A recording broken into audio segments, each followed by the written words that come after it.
yourself? How do you identify? Okay. So just like different intersections of your identity.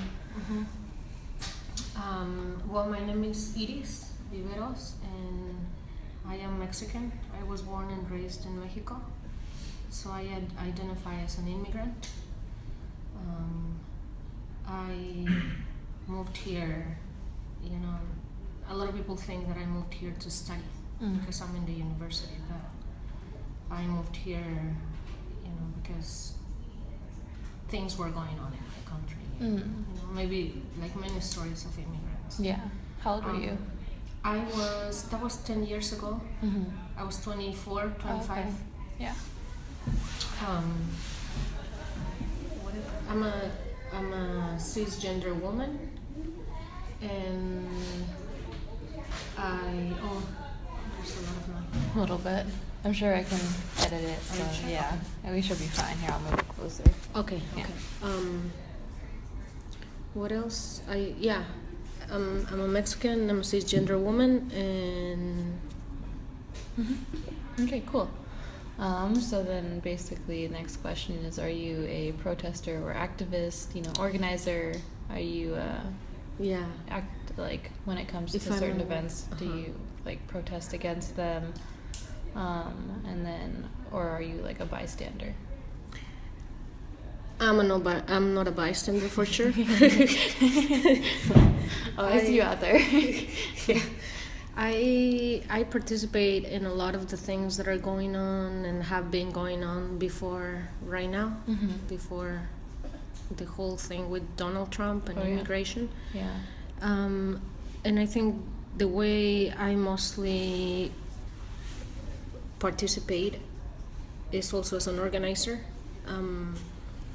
And I work with music, and dance, but community music and community dance. So for me, that's a form of protest and also a form of resistance.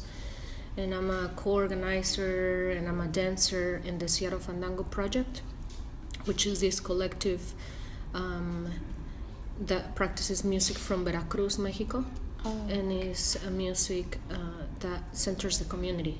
It's community music. It's not necessarily something that you do in stage to entertain people. Yeah. Is the nature of fandango is to build community, and I think that brings a lot of awareness of humanity, and I think that's what protests should do, right? Should bring humanity and should bring awareness of different things that are going on for different people. Because that'll bring peace. Yeah, exactly. And responsibility too. I think it helps us be responsible to our communities and also accountable, responsible and accountable, right? And I think that's one of the most important things in terms of protesting, to take your body into the field, basically, of protest, because I think right now we're relying so much on social media to deliver our messages, even if our messages are against, certain the status issues. quo. Yeah. Exactly. But something happens when we don't interact with people one-on-one, right? When we don't see their faces, when we don't get the feedback, when we are not in the presence of the body of somebody else. I think that's what protesting is important, it's to bring your body in. Yeah, more effective that way too. So you're saying that you organized some things. What were you part of organizing? Well, as I said, I've been part of the Seattle Fandango project since it started. That was 8 years ago. Oh, wow. Nice. And since then I've organized fandangos, which is the get together to play music, and also but always centering some issue. So we've done things in relation to immigration. We've done some collaborations with survivors of violence. And that's also what I do in my work in as a graduate student. I study how community music is so much part of, and should be integrated and taken seriously as a form of resistance and of healing, and as of building community and awareness and all these things. Yeah, and it helps that it's so universal. Mm-hmm. So it definitely can reach many people Mm-hmm. that way. It's very accessible, definitely. Mm-hmm. It's accessible. That definitely helps. Mm-hmm. Okay, so next question. So how do you generally hear about, like, you know, protests? Or activism kind of events, or is it like by word of mouth? Is it social media? Is it like other ways, posters, flyers? I think it's a variety of ways, but I think right now I hear a lot from social media, but also from some of my friends, because I'm in that community of like artists, activists, students, you know. Yeah, so you have a lot of resources through people. Yeah, that's really convenient. Yeah, Nice. and we talk, or sometimes they invite me to be part of some, like for example, the one. Do you remember the one when Milo came? That was his speech at Kane. January 20th. Was that January 20th? Or that was election. That was the election day. Yeah. There was a protest here in UW in the garden, so I participated in that one too. Cool. It was a teach-in. So I gave a workshop. Oh, I told you all about it. Yeah, about the Zapatista movement. Yeah. So and I hear a lot from friends, and you know, some social media. I try to stay away from social media.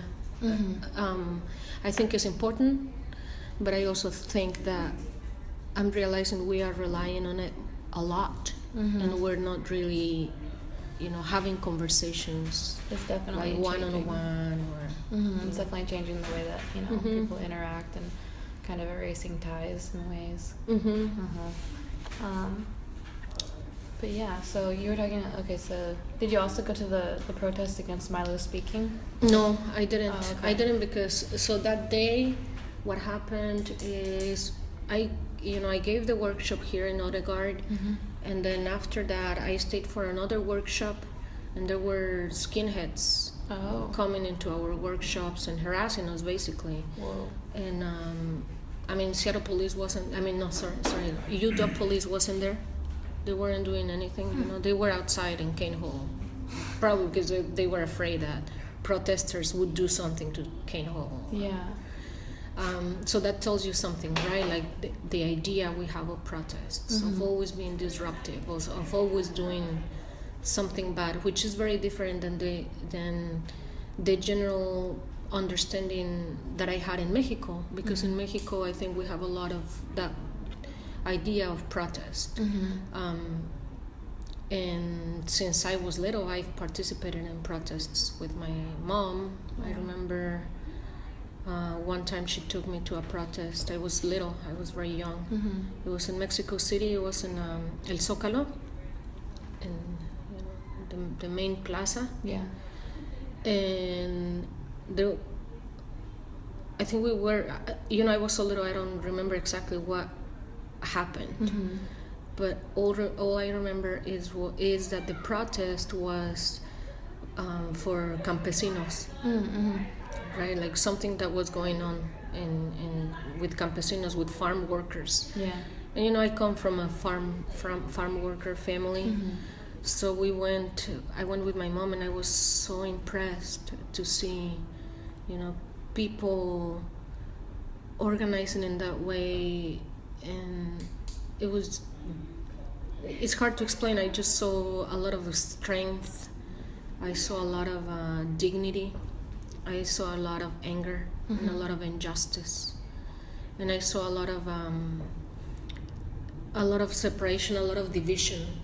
Because something I remember is that, so in Latin America, we've had this militarization for years. Yeah. Right? And I think right now is, in the U.S., people are seeing it more right now, but in Latin America, we've had always militarized police, militarized presence. Like, it's been there, right? Yeah, you guys always. are like ahead of like right. probably us, like up here right now. We're probably heading that way, And aren't we? it's been here too. I'm not gonna say no. I think it's been here too, but I think right now it's more in the eyes of people, right? I think it's more explicit, and I also think that social media does something to it, because now people can record it, and you know, people are able to see it more. Different perspectives, yeah. But so what happens in Mexico is that a lot of the militares, of the people, are the kids of farm workers, right? Like working class, people who live in like campesinos. That because of the poverty in el campo in Mexico, they go like an opportunity to get an education is if you join the military. Yeah. So that you always see people in the military in the lower ranks. You're always it's something very similar to here, right? Like men of color. Definitely. You see a lot of men of color here in Mexico. You see a lot of indigenous men as part of the military, and those indigenous men are the same that are basically assassinating and killing, the people who are protesting in small towns, especially in small towns, because that's where you don't see, you don't have access to see or to record or to report of a lot of the things that are happening there. So I remember one thing that impacted me a lot is that the military was looking through the windows. They were hiding. The young men were hiding, and they were like looking through the windows. And I remember the campesinos outside were telling them, right, like they were yelling at them and telling them, traidores, you're killing your own people. That broke my heart. As a child, I was like, this is really sad. How divided my country is, but also like how the complexities of it. Yeah. The complexities of feeling that the only solution that you have to be out of poverty is to join the military and to basically turn against your own people. Right? So that's harsh. And that's also why I wanted to know more about it. That's also why I think protest is important along with education, right? So we are able to understand the complexities. Yeah, definitely. It is because even in education there are a lot of complexities, because you have to choose, you have to be able to choose what information you're going to get from education, because education is also messed up. Yeah, that's right. What we learn like is always filtered through the eyes of whoever's teaching a lot of material. Yeah, and a lot of people in power, a lot of people with bias, racial bias, a lot of white men have been writing about us basically. So yeah. It's definitely skewed that way. So I mean, I know like in my high school it's like you see that too. Most of the teachers are white male, so it's like even if you go here to the College of Ed, who's doing who is getting the education, right? Who's gonna be the teacher, who's gonna be the teacher in the elementary school? Most of the people you see is white men and white women. You don't see a lot of people of color. And I'm not necessarily saying that it's always going to be bad, but there's always going to be bias. Definitely. Right? Especially if you don't have diversity, you're not going to have voices of experiences. Right? Yeah. And there is always a hierarchy in education. So are you going to listen to your students? Is what I'm saying. It's complex. Yeah, definitely. Very. Yeah. Oh, man. That's I know, right? That's a lot. I went really deep in this one. Okay. That gave you really rich roots to be interested in this kind of stuff, which is amazing, because not many people, they're sheltered to that kind of stuff, and it doesn't help them to have like a broader and more experience with the stuff to understand it better. So. Yeah. But I think that I learned the basics. I think I learned it with my mom and with my family, to be honest. Yeah. And even the idea of the desire to know more comes from my mom. Yeah. She's someone who's always like, I want to know more. I just want to get more information. And she didn't have formal education. She never finished elementary school. But she's very smart. She's really wise. She's a very always interested in knowing like what's going on, right? Like not taking the first thing. She's like, okay, well, I need to know more about that. It's definitely an awesome role model to have. Yeah, she's really cool. She's really cool. All right. So do you often partake in protests? I'm always I'm always in. So you're always, whenever you hear about it, you try and go. I try to go, and You know, you were asking me about Kane Hall. I left because it wasn't safe. I didn't feel it was safe. And I noticed that the police, UW police, and then later what I saw in Seattle police, they have a fear or they have a lot of control on protesters. And I know myself, I wasn't going to be on the side of the one being protected. Yeah. Because I saw it in Kane Hall. They weren't protecting us. Right? The UW police wasn't protecting us. They were, I heard, like, keeping them back, you know, like animals or something. Right, and even the people who were inside Odegaard doing our teachings, we were learning, we were practicing autonomous forms of, you know, of exchanging knowledge. Yeah. And this skinhead was coming and harassing us, openly harassing us. And the people who were providing the safety were undergraduate students of color. So I was like, okay, so it's obvious that this is not going to be a safe space for me. Yeah. So I'm always very, I have to choose in what. You're vigilant, yeah. Yeah, and what I can be part of, what's going to put me in risk. I thought, I really didn't want to be in a protest with a bunch of Republicans, Trump supporters. Yeah. I'm like, no, you know what? I think I need to be safe because I have a class to teach, and these are the people that I actually want to put energy in, right? Like, yeah. I don't want to fight with stupid people who just don't have... Sometimes right. It doesn't get anywhere with them. Right. Yeah. So that's why I choose what protests I'm part of. Like, for example, I usually don't go to anarchist protests. Not necessarily because I don't believe in anarchism or because I don't agree with them, but because usually there's a lot of police presence in those protests. There's so much risk too. And if someone is going to be targeted more, it's going to be a person of color who's an immigrant. And I'm a woman, and I'm, you know, like... Yeah, it's just like putting a highlighter on yourself. Right. Yeah. There are all these intersections that I think protesters of people who want to be involved, we just have to be strategic, right? Definitely.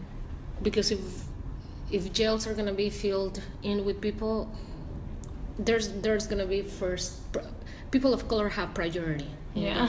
Right? Like we're going to be first. We're going to be filling them first. So yeah, that's...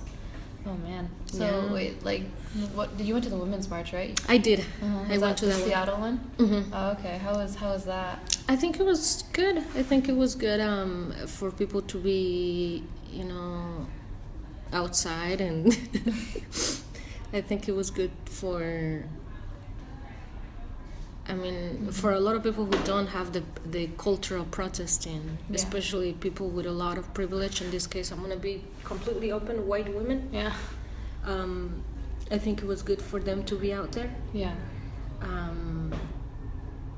But at the same time, I think, you know, there were some things that need to change about that march. Yeah.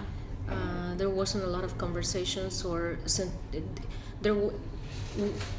centrality of we didn't give a central stage to trans women, you know, or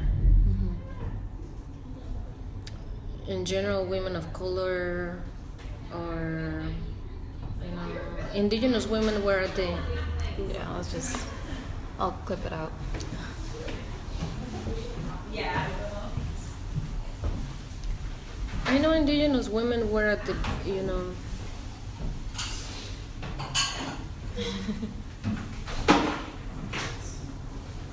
Okay. Indigenous women? I know indigenous women were in front of the protest, right? And I think that's good.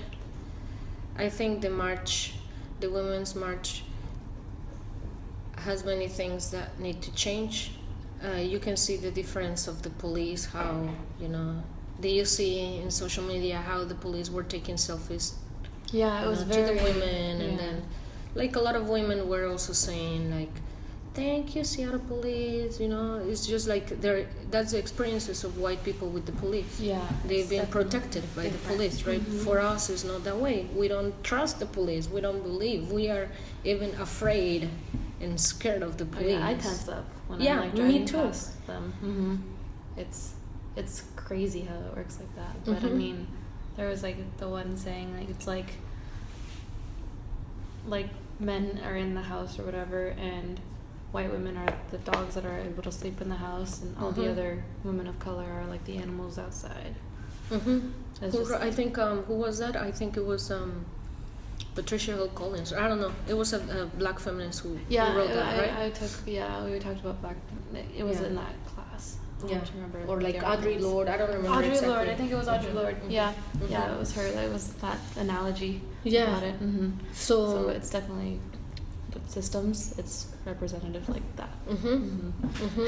Exactly, and that's so. I think so. The Women's March is good because something I can say was good is because I think we can just start having those conversations. Right? It's good to just as in it's a space for it. Yeah, it's good. I think we can start having those conversations. People, it is very interesting because you can tell that feminism is always something that draws women from different backgrounds. Yeah, but it's also very problematic, right? It's problematic when the interests of white feminism take precedence, and I think that's what happened in the Women's March. Oh, okay. Right? So there's a lot of misrepresentation or underrepresentation. Underrepresentation, and also for example, what I'm telling you about thank you, Seattle police. I actually think that in this case we need white women to help us and to hold the police accountable of all the violence that we experience, right? So they know very little about all that. Yeah, exactly. Right. So another one another protest that it was the rally, the immigration rally. It was actually the day of my birthday. It was January 29th. January 29th, my birthday. So I went, and that was also one of the things that I think it was great to have, the presence of a lot of people from different backgrounds supporting immigrants and supporting refugees and and all these complexities. And I think we're going to see, when we're occupying spaces, when people of color start to when we start to see more presence of people with more privilege, in this case white America, I think there's going to be a lot of conversations that need to happen. Because of their privilege, they're not able to see many things that they need to see structurally. And I think in terms of nation, I think the United States have been founded on this idea of this benign nation, right? And I saw it when a lot of people were saying, the American dream, like these immigrants should have access to, or this is America, America is for everyone, this is for them to follow the American dream or something like that. And I was just thinking, the American dream is not true. It's dead now. It's a fantasy, and it's always been a fantasy for people of color, for immigrants of color. We haven't had equal access. It's a fantasy. So we need to start having those conversations, right? And that's going to be a really hard thing to do when you're in a very nationalist country. People take so much offense to it. Yeah. And so it makes it very hard to communicate to them effectively because they're just going to feel targeted. But the thing is that it is not an attack to one particular person, but we do have to address privilege. Yeah, definitely. So I think protests are good because they bring people together, and we just need to have those conversations that are not going to be easy. Yeah, it's just a matter of figuring out how now.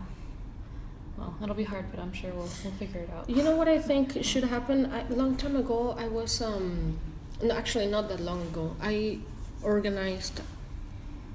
was organizing a series of dialogues. It was called Dialogues of Resistance or something like that. Oh, cool. And then we had, we just had the space to talk, and people would come, and then we had like a topic, and then someone would talk about it, and then we would just have a conversation about it. And I think it's good to have spaces of dialogue, right? And this is what a lot of indigenous people do. A lot of like the Zapatista movement in Mexico, the indigenous people here do Standing Rock, right?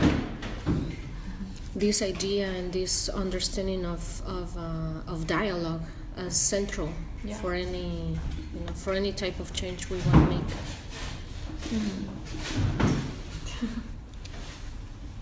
Okay, so what do you think, like, the goal, like, when a protest takes place, like, what do you think their goal is? In a protest? Or, like, any event? I think there are many. I think there are many goals. One is to express that you're against something systematically. And numbers are important for that. Yeah. Another one that I don't think we talk about a lot is protests are good spaces to build community. And I think we need to push that. We're not going to do anything if we don't build community. So yeah, divided people are always going to feud, and unless they're pulled together to make a bigger, greater community, then. Yeah. And I think, it's a hard process.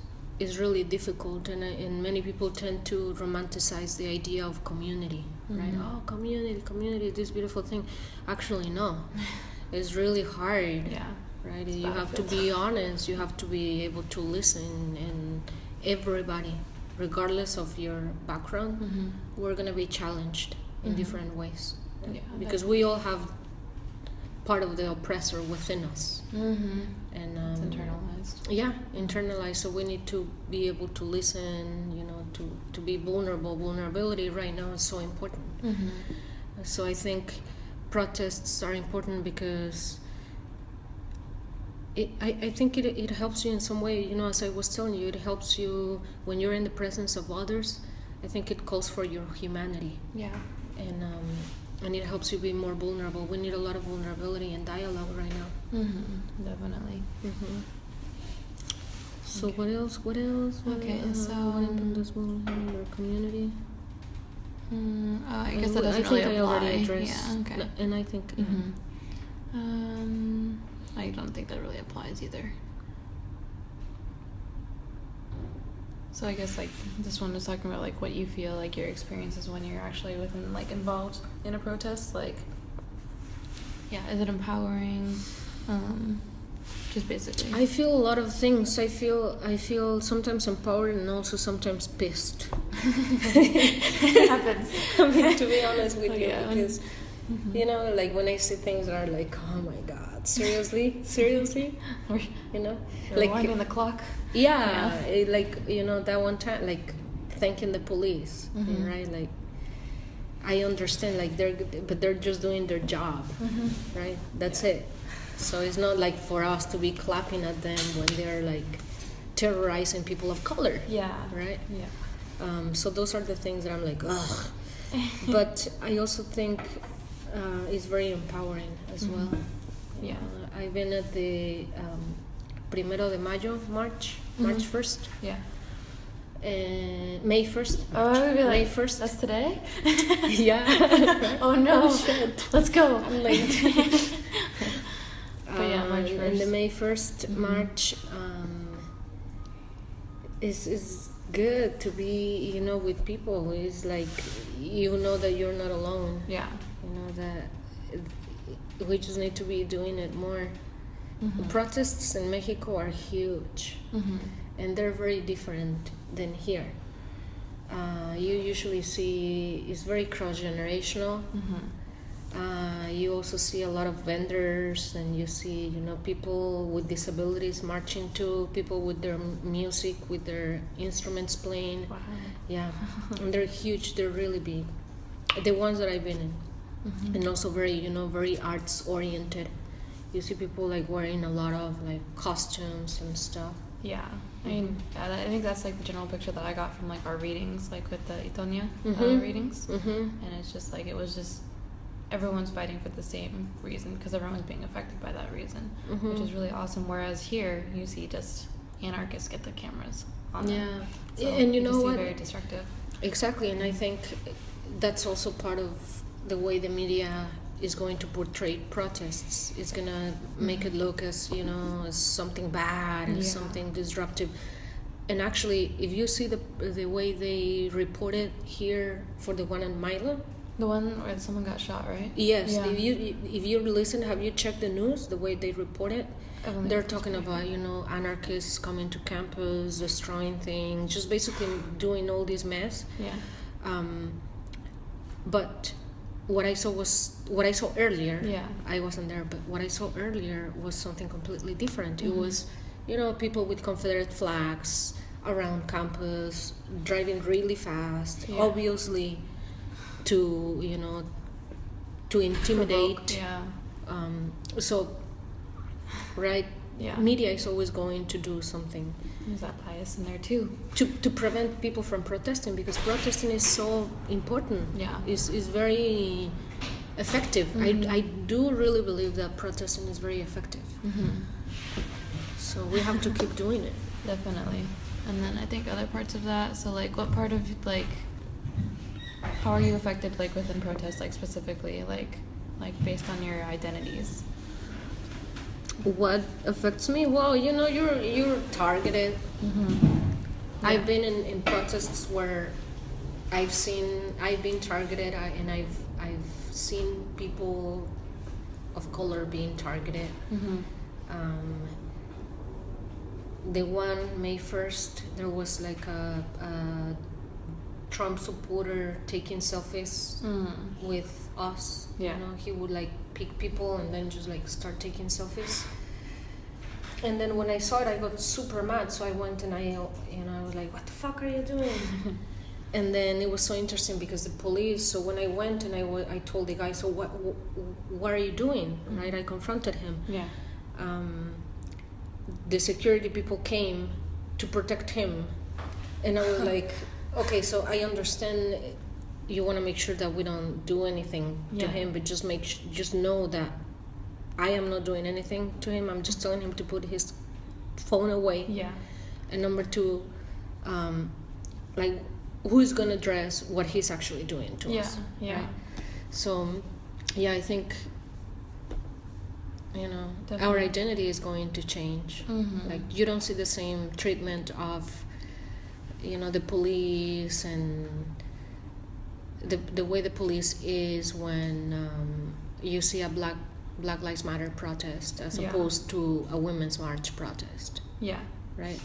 So something that I actually think was good of the rally, the immigration rally, of, you know, a lot of people from different backgrounds being there, and also a lot of white people being there, is that the police was very peaceful.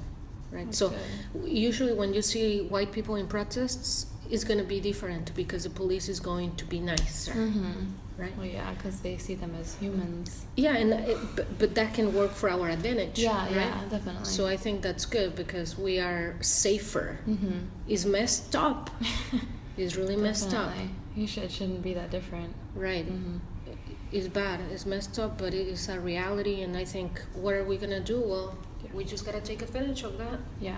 So with the Women's March and then like the other marches, would you say that there was like a lot of difference, like specifically with the Women's March, about like diversity? Like what's their like predominantly, like was it predominantly white women? Because I know some cities it was all basically white women with just pools here and there of people of color. Predominantly white women.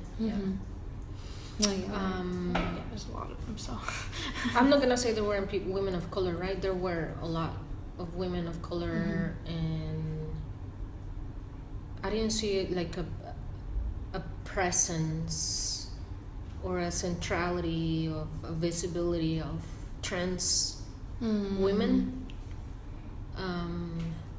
I saw